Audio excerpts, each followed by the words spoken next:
Doot, doot, doot, doot, doot. Splash. Man, I like that. That's just like the real one. Hey y'all, just getting back in from a long road trip down to Isla Mirada, and realized on that long road trip that it's been a while since I've done one of my After the Honeymoon series.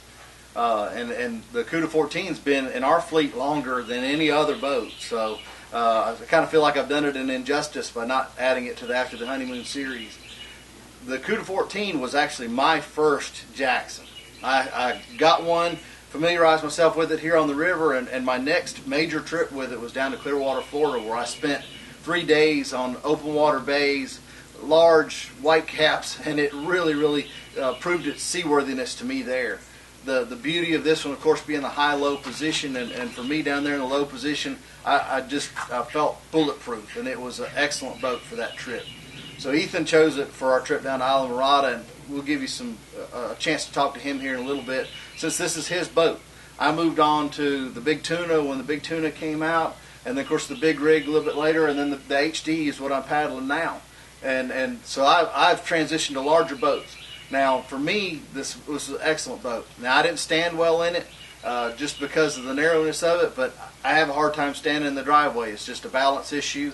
Ethan has zero issue standing in this boat. I watched him stand as boats were passing, tossing waves and things like that. That it was just amazing to watch him do it. And I know a lot of people that are excellent in this boat, but I wanted to be completely honest with you. I don't stand well in the Cuda, but it's still an excellent fishing boat. They've made changes through the years. The hatch has added some rails for added rod holders, which is great when you're standing up sight fishing. You've got a rod holder right there at your feet. There's a plate in the middle of it for mounting some of your heavier electronics too. It's got the light. That's neither here nor there. As a fisherman, I don't care to have a light in front of me. I'd rather have one behind me on a pole or something like that. We did add the conceal kit from hook one to this one, so it's quieter if you do drop a set of tools or if you drop a lure or something like that. It doesn't thump and thud and scare everything out there. On top of that, it's pretty comfortable for standing barefooted. We like that a whole lot. The rocket launchers, he loves them just because of the addition, being able to easily put a spinning rod in there and not have to kick it to the side with the flush mounts. I know a lot of people like the flush mounts better. The beauty is there's still holes here that are open, so you can remove this easily and put your own flush mounts in there without issues.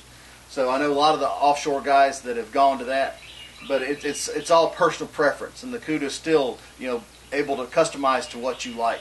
But anyway, after the Honeymoon, would we buy it again? Yes. I'll show you a couple of his customs that he's had. It's been pretty sharp looking. This is by far my favorite. This black lime blue is pretty sweet looking on the water. So anyway, y'all listen to Ethan, see what he has to say about the boat, and hopefully that'll help you a little bit in your decisions. Hey y'all, one of the great things about the Cuda, which is one of the reasons why I chose to take it on this trip, is the speed and ease of paddling. This thing in 20-mile-an-hour winds with pretty big seas just cuts right through the waves and just keeps on trucking. This thing is amazing. The wind barely affected it at all.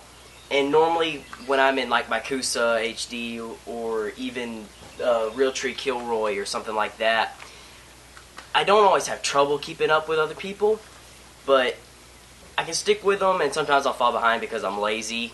Shh, don't tell anybody I said that. But when I'm in the Cuda, I stay in front. Okay, so the next point I want to cover on the boat is the stability of this boat. Even though it may not be as stable as the Kusa HD, but for somebody with decent balance, this boat is perfect. Being able to stand and see the flats where I was fishing is ideal for being out there.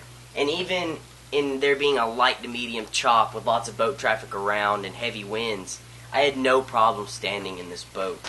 I actually like the tubes because I prefer a spinning rod a lot, and putting a spinning rod in the flush tube requires you to kick it out to the side where something can grab it and yank it off your boat a little easier. With these, you can actually angle them back so you can have your rods lower down so you can paddle through the mangroves and low-hanging trees wherever you are. And another cool part is you can angle them all different directions for if you're trolling, catfishing, anything like that. You can have it set out in a different direction for whatever you're doing. Okay, so the next point that I want to cover is the gear management of this boat.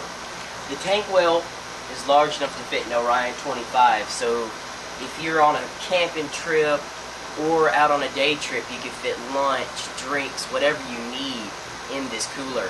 It's also large enough that it can handle your J crate. So you can have all your gear, all your tackle, and everything that you need. Even with these handy little rod holders, you have your rods in another place so you can have more of them.